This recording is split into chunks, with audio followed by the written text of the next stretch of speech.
오늘 함께 나누실 말씀은 누가복음 2장 8절에서 14절까지의 말씀 보도록 하겠습니다. 신약성경 89쪽입니다. 누가복음 2장 8절에서 14절까지의 말씀입니다. 교독하겠습니다. 그 지역의 목자들이 밤에 밖에서 자기 양떼를 지키더니 주의 사자가 곁에 서고 주의 영광이 그들을 두루 비추매 크게 무서워하는지라. 천사가 이르되 무서워하지 말라. 보라, 내가 온 백성에게 미칠 큰 기쁨의 좋은 소식을 너희에게 전하노라. 오늘 다윗의 동네에 너희를 위하여 구주가 나셨으니 곧 그리스도 주시니라. 너희가 가서 강보에 쌓여 구유에 누워 있는 아기를 보리니 이것이 너희에게 표적이니라 하더니 호련히 수많은 천군이 그 천사와 함께 하나님을 찬송하여 이르되 같이 지극히 높은 곳에서는 하나님께 영광이요 땅에서는 하나님이 기뻐하신 사람들 중에 평화로다 하니라. 아멘. 대림절을 보내면서 몇 주간 임마누엘 하나님 되심에 대하여서 함께 말씀들을 나누어 왔습니다. 오늘은 성탄절 예배를 드리며 임마누엘 하나님, 그중 특별히 체휼의 하나님에 대한 주제로 여러분과 함께 말씀을 나누도록 하겠습니다. 성탄절은 하나님께서 사람에게 직접 오신 것을 기념하는 것입니다. 사람에게 왔는데 어떠한 사람에게? 비참한 사람들에게. 왜 비참합니까? 생명이 없고 빛이 없기 때문에. 이사야서는 그것들에 대하여서 이 인생에 대하여 죄와 허물로 표현을 하고 아픔과 상처로 표현합니다. 그들을 위하여서 어린 양이신 예수께서 오셨다. 그가 찔리고 무거운 짐을 지고 십자가를 지어 나가는 그 모든 것들은 우리의 상처를 치유하고 우리의 죄를 회복하기 위함이다 라고 하는 것, 그것이 우리에게 인생에 비춰져 있는 상태였어요. 언제? 빛이 없었을 때에, 우리 주님이 오시기 전에. 그렇기 때문에 비참함이라는 거예요. 그런데 주께서 보라, 처녀가 잉태하여 아들을 낳을 것이요 그 이름을 임마누엘이라 하리라.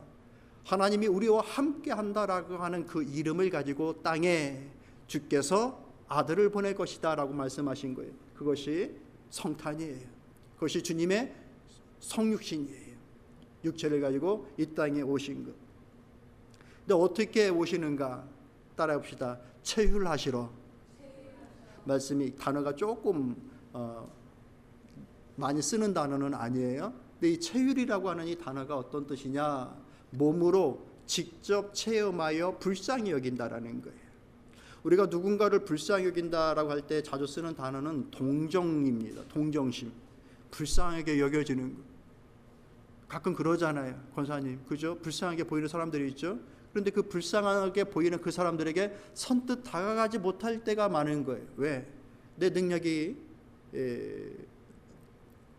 충분하지 않아서, 혹은 여의치가 않아서, 또 마음이 거기까지는 아니어서 불쌍한 마음이 들긴 하는데 다가가기는 좀 부담스러워.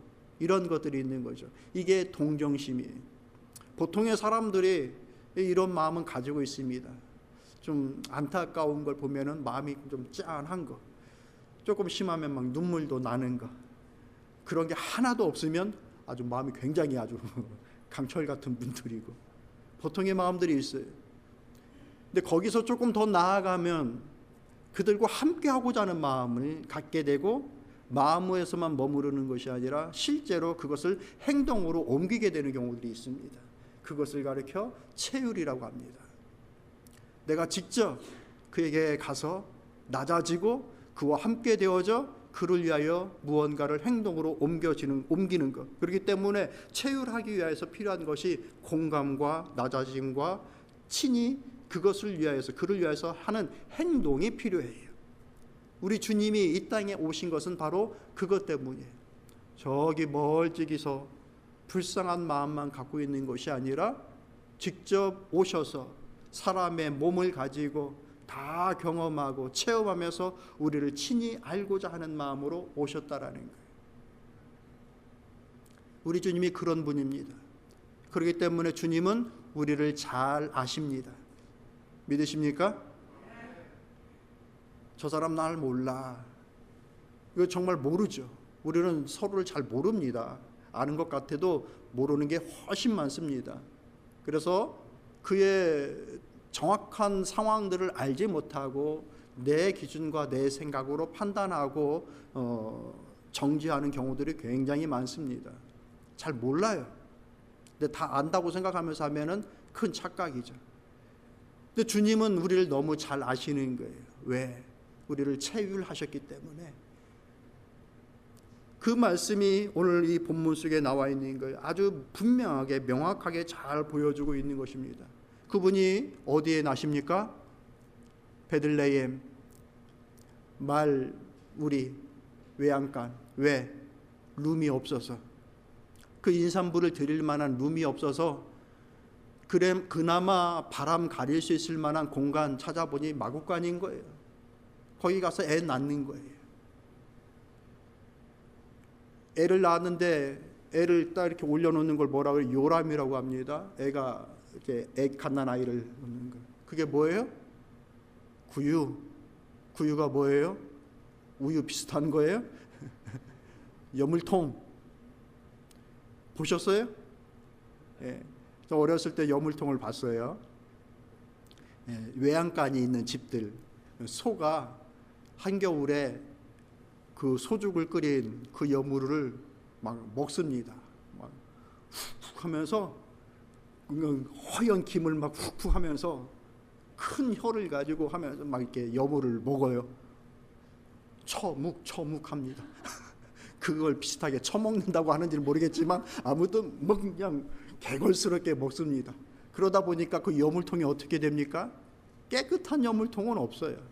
그냥 온통 다 여물이 다 튀겨요. 더러워요. 그러니까 예수님께서 그 강보에 쓰여서 그 구위에 누워졌다라는 것은 그 여물통을 아무리 닦아봐야 여물통이에요. 그러니까 가장 낮은 것으로 온 거예요.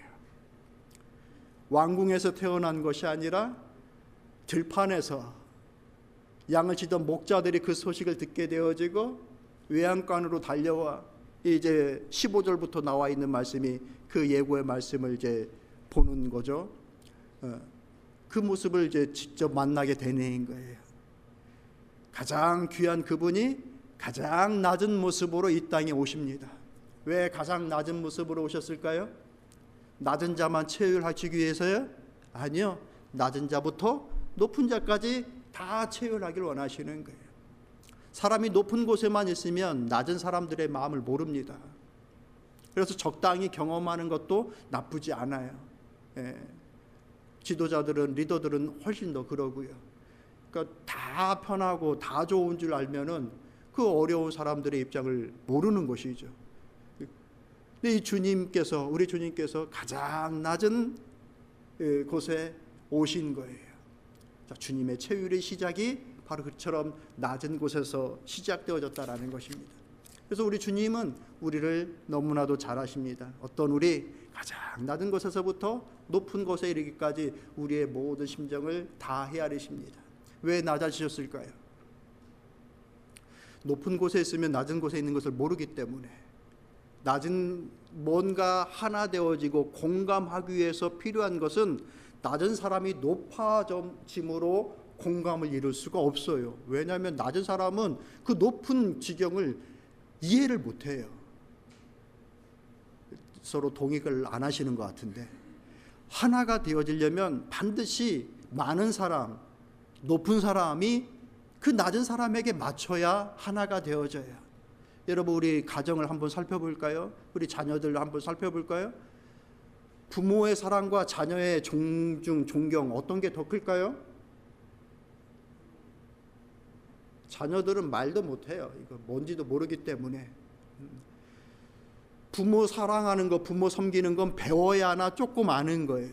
그런데 자녀 사랑하는 것은 배우지 않아도 그냥 알아요. 그 크기가 비교할 수가 없는 거예요. 이제 막 문제가 생겨서 틀어져요. 그냥 틀어진 채로 살 수 없어서 내가 관계를 회복해야 되겠다, 하나가 되겠다라고 하면 어떻게 해야 됩니까? 부모가 자녀에게 맞춰주는 수밖에 없어요. 자녀는 부모의 마음을 이해 못해요. 따라갈 수가 없어요. 폄하하는 것이 아니라 원래 그래요. 원래 살아보니까. 맞죠, 권사님? 원래 그래요. 그러니까 높은 자가 낮은 곳에 와서 스스로 낮아짐을 통하여 하나가 되어진 거예요. 우리 주님이 바로 그런 거예요. 여러분, 우리가 누군가를 영접할 때에 오랜만에 예고되어지고 그런 사람들이 어느 곳에 이제 오게 되어지면은 그 사람의 높낮이와 지위와 권위에 따라서 그를 이제 맞는 그 의전이 다릅니다. 그죠? 어떨 때는 막 카펫도 깔고 뭐 팡파레도 울리고 대포도 쏘고 하면서 그를 영접합니다. 왜? 그의 위치에 따라서 선물도 막 대단한 거, 휘황찬란한 것도 준비도 해주고. 왜? 그 사람이 대단하기 때문에. 또 우리 주님이 이 세상에 온다라고 했을 때 기대치에 너무 다른 거죠. 오랜 세월 수천 년 예고되고 또 기대하고 바랬던 그 주님의 모습과는 너무 다른 모습으로 이 땅에 오시는 거예요. 우리가 알고 있듯이 심지어 그 동방 박사들조차도 오랜 그 사인을 보면서 엄청난 인물이 오는가 보다 해가지고 저 동방에서부터 그 귀한 선물을 준비하여서 이스라엘로 옵니다. 어디로 옵니까? 성이 있는 곳으로 옵니다. 성전이 있는 곳으로 옵니다. 궁이 있는 곳으로 옵니다. 예루살렘으로 옵니다. 그래서 유대의 새 왕이 누구냐라고 하면서 광장에서 외칩니다. 그 소리를 헤롯이 듣고 깜짝 놀래가지고 그들을 궁에 들여오게 되는 것이죠. 그들조차도 이 엄청난 모습으로 올 것이다라고 하는 그 기대를 가지고서 왔던 거예요. 훗날 예수님을 받아들이질 못했던 수많은 사람들이 뭐라고 얘기했습니까? 야, 나사렛에서 무슨 좋은 것이 나겠느냐, 그는 우리의 구원자가 아니야 라고 말했던 것들, 다 그런 것이죠. 왜? 너무 주님이 낮아요. 볼품없고 마른 가지 같고 하는 그 모습으로 왔어요. 그게 사람들의 기대와 주님께서 우리를 향하여 오신 그 사랑의 마음의 차이예요. 주님은 이것저것 다 잴 거 하나도 없어요. 그를 온전히 다 낮추셨어요. 왜? 우리를 온전히 알기 위하여. 할렐루야. 우리 주님께서 저와 여러분을 그렇게 아십니다. 나에 대해서 모르는 것이 하나도 없이 우리를 온전히 아십니다. 그래서 내가 갖고 있는 아픔이 무엇이고, 내가 가지고 있는 상처가 무엇이고, 내가 소망하지 못하고 내가 두려워하는 이유가 무엇인지에 대하여 우리 주님은 너무나도 잘 아십니다. 이게 주님의 낮아지심의 의미예요. 이것은 주님께서 완전히 의도하신 거예요. 어떻게 하다 보니까 성경의 표현대로 룸이 없어서 외양간에 들어가셔서 출생되어진 것이 우연찮게 언럭키로 이렇게 되어진 것처럼 생각할 수 있는데 아니에요. 철저한 의도로 우리 주님이 낮아지신 거예요. 이보다 더 낮아질 수가 있을까? 태어났는데 말 구유 외양간에서 나신 분 없어요. 이토록 낮아지신 분이 없다라는 거예요. 그 낮아지심을 통하여 우리를 체휼하시기 시작하셨다. 사랑하는 성도 여러분, 이것을 믿으십시오. 임마누엘, 우리 주님은 우리를 너무 잘 아십니다. 나와 함께하는 사람이 나를 너무 몰라. 집에 있는데 집 식구들이 내 마음을 몰라. 식구 전체를 떠나서 한 이불에서 같이 자는 사이인데도 나를 너무 몰라. 그럼 어떻게 합니까? 외로워. 인생이 외로워요. 근데 우리 주님은 다 아신다. 이게 낮아지신 이유예요. 이것을 믿으십시오. 그렇기 때문에 무서워하지 마세요. 두려워하지 마세요. 천사가 뭐라고 얘기합니까? 천사가 이르되 무서워하지 말라. 보라, 내가 온 백성에게 미치의 큰 기쁨의 좋은 소식을 너에게 전하노라. 우리 주님이 이것 가지고 오신 거예요. 두려워하는 자들에게 두려워하지 말라라고 하는 그 이유를 가지고 낮아짐으로 오셨어요. 뭐가 기쁜 것인지를 잘 모르고 기쁨 비슷한 것들로 헷갈려서 그냥 다 속아버리고 그것만 가지면 다 된 것처럼 생각하며 살았던 인생들에 대해서 참 기쁨이 무엇인지에 대하여 알려주려고 우리 주님이 오셨어요. 그렇기 때문에 주님을 통하여, 주님과 함께함을 통하여 두려움이 극복되어지고 참 기쁨이 회복되어짐을 저는 믿습니다. 할렐루야. 왜? 주님이 그거 가지고 오신 거예요. 두려워하지 않게끔 하기 위해서, 그리고 참 기쁨을 갖게끔, 회복하게끔 하기 위해서 그것을 가지고 오신 거예요. 그러니 그 주님을 만나고 그 주님과 동행하며 살아갈 수 있는 사랑하는 성도 여러분 다 되시기를 축복합니다. 얼마만큼 낮아지시는가 같이 해볼까요? 가장 비참한 죽음까지 가신 이유, 그것이 바로 주님께서 친히 경험해야 되겠다, 체험해야 되겠다라고 하시는 그 이유가 되신 거예요. 예수님에게는 두 가지의 이름이 있어요. 하나의 이름은 뭔가요? 임마누엘. 두 번째 이름은 뭔가요? 예수님. 이 두 가지. 보라, 처녀가 잉태해 아들을 낳을 것이요 그 이름을 임마누엘이라 하리라 라고 하신 그 말씀과 앞에 나와 있는 누가복음 1장 31절의 말씀에 있는 것처럼, 보라 내가 잉태의 아들을 낳으리니 그 이름을 예수라 하라 라고 천사로부터 고지받은 그 이름. 이 두 가지의 이름을 가지고 있어요.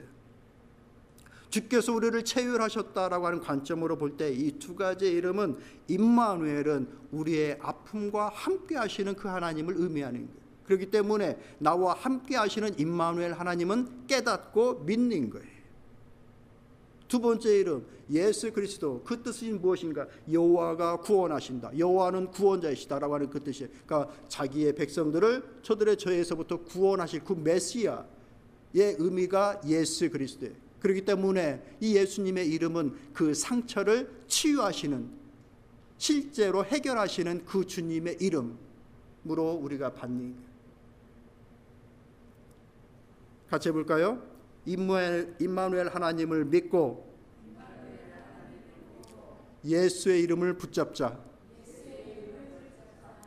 나와 함께 하시는 하나님은 내가 믿고 기억하는 거예요. 나를 구원하시는 그 주님은 내가 붙잡고 살아가는 거예요. 깨달으시기 바랍니다. 힘들고 어려운 일들이 있을 때, 이해되어지지 않는 일들이 있을 때 우리가 붙잡아야 할 이름은 예수 그리스도예요. 나를 구원하실 주, 나를 살리실 주. 외로울 때 우리가 믿고 기억해야 될 이름은 임마누엘이에요. 나와 함께 하시는 주. 그 함께 하시는 주가 지금도 나와 같이 있다. 힘들고 외로워도, 짙은 어둠 가운데 있다 할지라도, 어둠이 금방 거치지 않는다 할지라도 그 어둠을 견딜 수 있고 인내할 수 있는 이유는 나와 함께 하시는 주님이 계시기 때문에, 그 임마누엘 주님이 계시기 때문에 그것을 기억하는 거예요. 우리가 루세 얘기를 들으면서 무엇을 얘기했습니까? 그 하나님을 기억해라.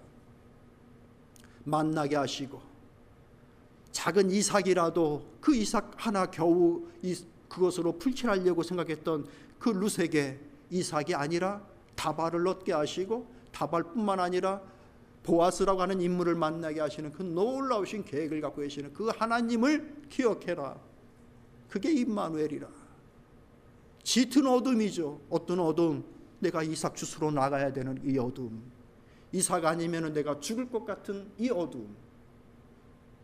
근데 임마누엘 하나님은 그런 상황 속에서도 우리와 함께 하셔요. 우리 일의 라일이 믿으시길 바랍니다. 조그만 아이들이 이렇게 눈을 초롱초롱하고 목사님을 봐서 너무 이뻐가지고, 그 낮아지심으로 우리에게 오신 거예요. 왜? 그분은 우리를 친히 체휼하신 분이기 때문에, 우리를 친히 경험하신 분이기 때문에. 그래서 우리의 문제가 무엇이고 아픔이 무엇이고 우리의 더러움이 무엇인지를 아셔요. 그래서 주님께서 이 땅에 계셨을 동안에 하신 일이 무엇인가? 그들을 고치시고 깨끗게 하시고 새롭게 하시는 일, 그것이 주님의 사역이었어요. 그렇기 때문에 이것이 저들의 심령의 빛이라고 말씀하시는 거예요. 그 빛이 무엇이라? 생명이라. 사랑하는 성도 여러분, 여러분 마음속에, 여러분의 심령 속에 예수 그리스도로 빛을 소유하며 살아갈 수 있기를 축복합니다. 그 빛이 우리를 생명의 길, 삶의 길로 인도하실 줄로 믿습니다. 주님과 함께라고 한다면 살 길로 나가게 되는 거예요. 같이 합시다. 주님과 함께면 살 길로 가는 것이다. 믿으십니까? 살 길로 가십시다. 살리는 길로 가십시다. 나의 주어진 관계 속에서, 모든 상황 속에서 내가 살고 살리는 일들로 모든 삶의 방향과 소망의 방향을 주님과 함께 가지십시오. 주님이 그래서 우리의 참 소망이 되는 거예요.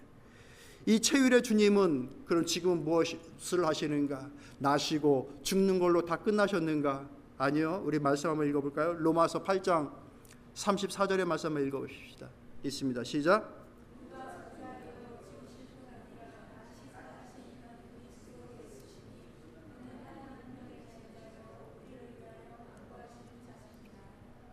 그 하나님께서 지금 어떻게 하고 계시는가? 하나님 우편에 계신 자요 우리를 위하여 간구하시는 주시라. 간구하시는 자시라.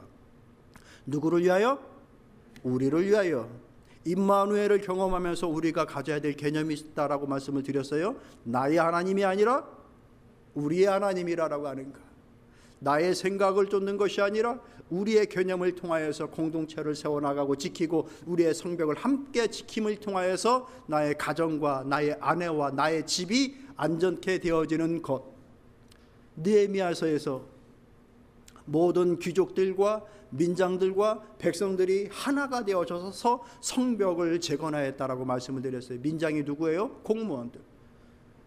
일 안 해도 되는 귀족들도 다 나와서, 공무원들도 다 나와서, 백성들도 다 나와서 함께 칼차고 연장 들으면서 밤낮 교대하여 52일 만에 성벽을 재건하였습니다. 왜? 공동체가 살아야 우리 가정이 산다라고 하는 것 때문에. 임마누엘 하나님은 우리 하나님이라고 했어요. 나의 하나님이 아니라. 그분이 가지고 오신 이름은 임마누엘 하나님이에요. 그렇기 때문에 우리가 그 일을 이루기 위하여서 주님이 친히 가만히 계시는 것이 아니라 위에서 우리를 위하여 간구하셔요. 누구를 위하여? 우리를 위하여.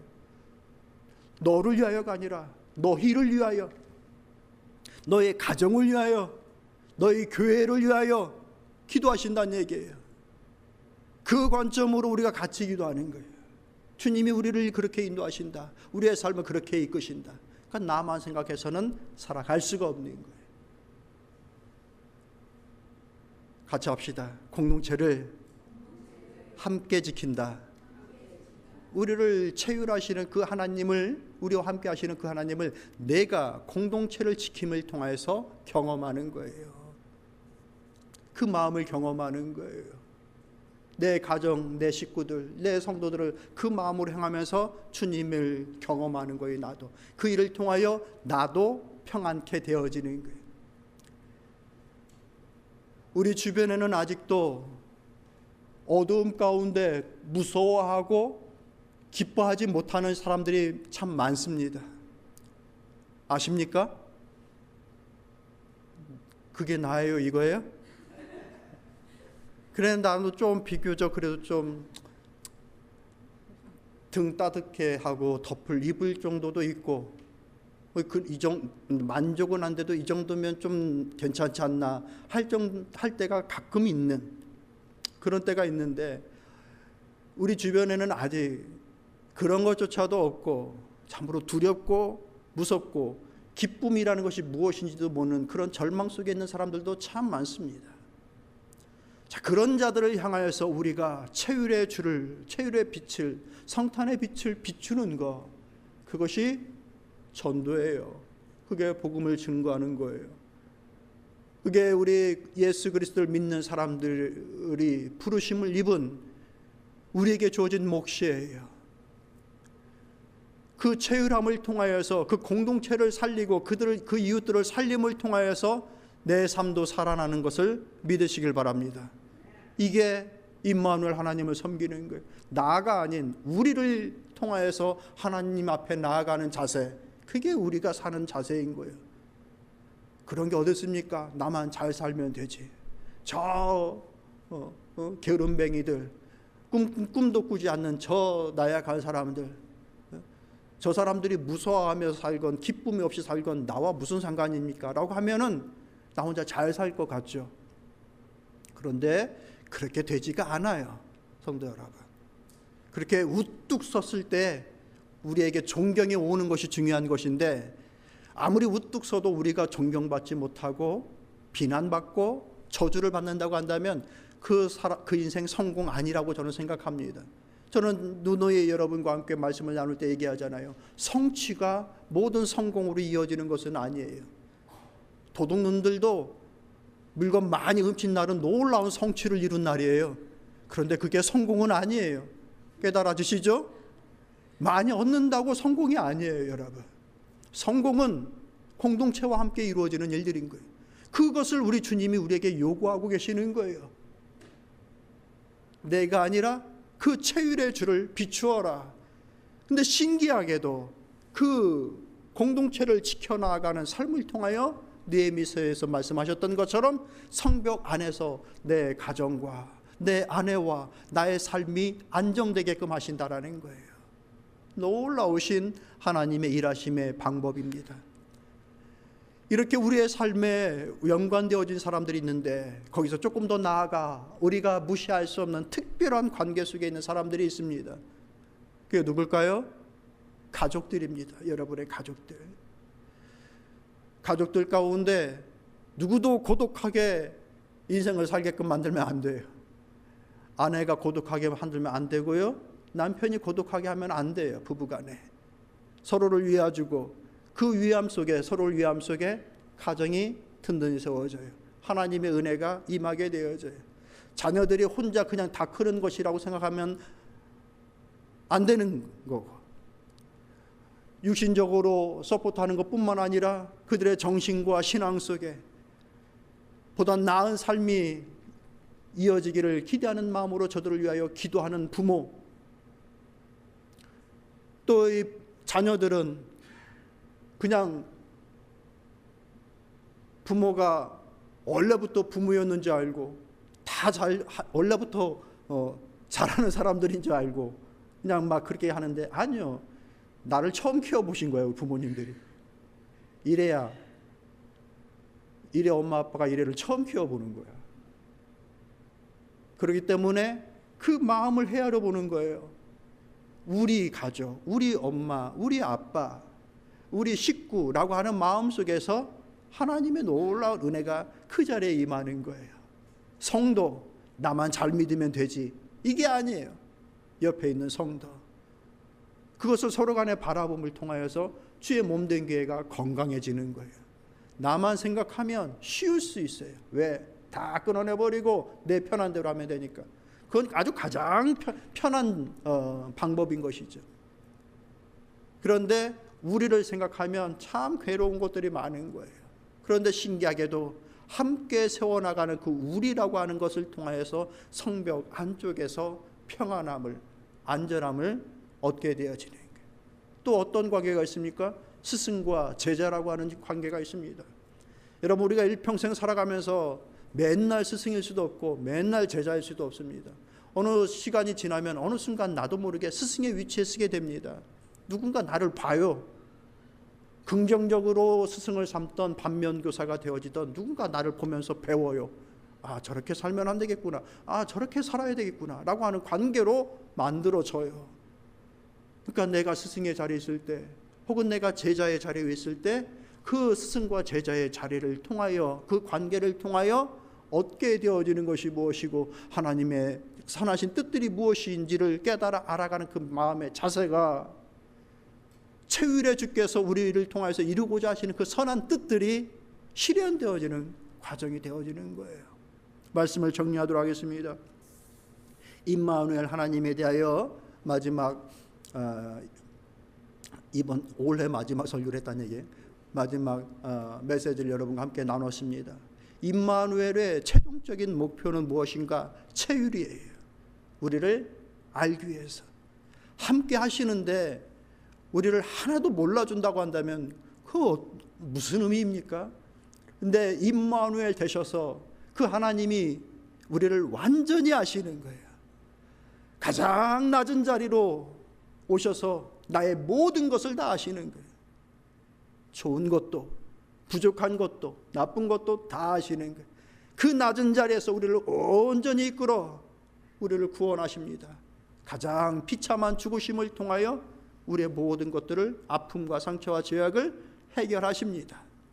그래서 그 최율하신 주께서 마지막으로 우리에게 보여준 것이 무엇입니까? 하나님 보좌 우편에 앉아 계신 그 모습. 이것은 장차 우리가 하나님 앞에 쓸 것에 대한 또 다른 예표로 보여주시고 있는 거예요. 이 땅에 계실 동안에는 가장 낮고 가장 비참한 모습으로 계셨던 주께서 하나님 앞에 가셨을 때는 가장 영화로운 모습으로 하나님 보좌 우편에 계신 모습으로 우리에게 비춰주고 있어요.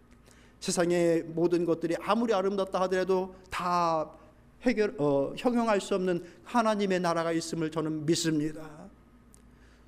죽음도 두렵지 않다라고 감히 말씀드릴 수 있는 것은 이 땅과는 비교할 수 없는 하나님의 세계가, 하나님의 나라가 분명히 있다라고 믿기 때문입니다. 그것을 우리 주님이 보여주십니다. 저와 여러분이 장차 하나님 앞에 서게 될 모습이에요. 그러니 이 땅에서 아무리 힘들고 어려운 것들이 때로는 있다 할지라도 오늘 천사의 메시지와 같이 무서워하지 마시길 바랍니다. 참 기쁨을 누리시기를 축복합니다. 누구와 함께? 예수 그리스도와 함께.